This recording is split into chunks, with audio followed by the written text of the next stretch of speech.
Alright, so here's something a little bit different that I did with this from the last video. The last video, the top and bottom black pieces were two separate pieces. This one I made them one. I just threw it down through the middle of the gray. It's not the best modeling technique, but it's going to show the texturing technique that we want to use. So I'm okay with it. So I got two separate objects. I've also ungrouped them so I can work with them a little bit easier. If I was going to move them around or place them in the scene, then I would group them, obviously.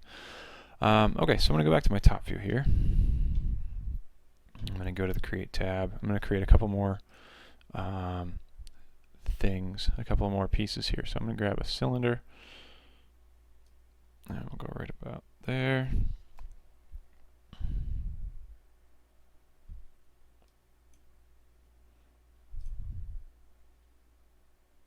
It's about the middle. Drag it, and don't forget to drag up a little bit. Then you go to perspective, you can view it. Now I don't need 5 height segments, I only need 1. And then sides, I'm going to go up to like 24, just a few more, just to get it rounded enough. Okay, and what then we're going to do here is Control V. Oh, you know what I got to do? I got to bring up my Manage Layers. It's coming in on this layer instead, so I'm going to cut it, paste it into my default layer so I can actually work with it. Control V, make a copy, top view.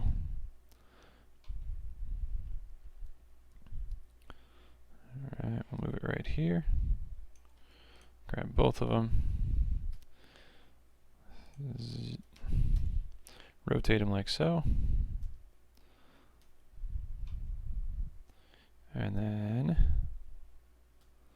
we'll move them over here.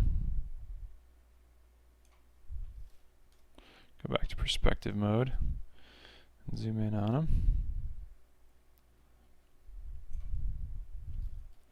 Looking at them from the left side, that's about centered. Got the 2 buttons there. Alright, now I'll bring up the materials editor.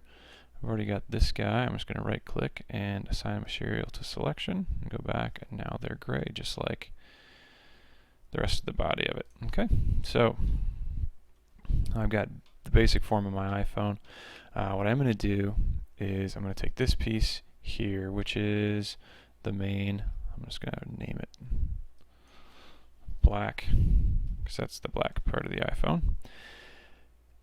And then I'll name this silver. I know that's not real descriptive. I'm not naming the actual parts. But now I can grab this, go to my materials editor, and basically what's happening right now is I can't, let's go here to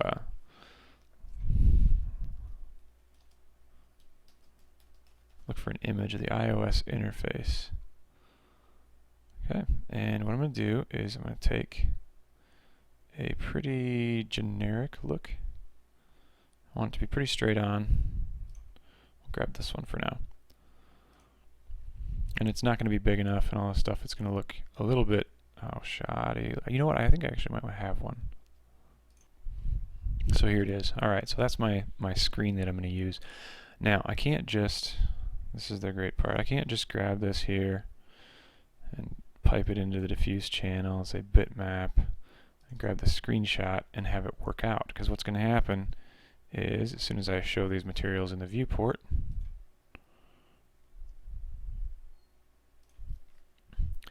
it's going to do this, and then we know the screen's not that big, and we know it's not on the back side. So how do you handle that? Well, it's not just a texture, this is an image, and so we've got to be a little more careful about it.